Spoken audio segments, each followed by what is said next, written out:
আসসালামু আলাইকুম। আর আল্লফ থেকে ইয়াসিন আমি। তো আজকে আপনাদের একটা বাচ্চা দেখাই। এটা হইতেছে আমাদের কানফাটা জেনারেশনের একটা বাচ্চা।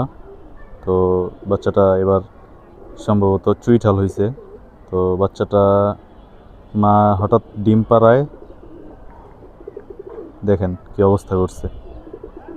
বাচ্চাটা সুস্থ ছিল, হঠাৎ মাটা মারার কারণে এমন হয়েছে গলায়। এটা কানফাটা জেনারেশনের একটা বাচ্চা, অনেক সুন্দর মাশাআল্লাহ। তো এটা এবার কাউকে দিতে পারতেছি না, যার কারণে আমরা খুবই দুঃখিত। বাচ্চাটা চেষ্টা করব ফ্লাইং লফটে নিয়ে যাওয়ার। এবার হয়তো শীতে উড়বে আমাদের লফটে। তো ধন্যবাদ সবাইকে।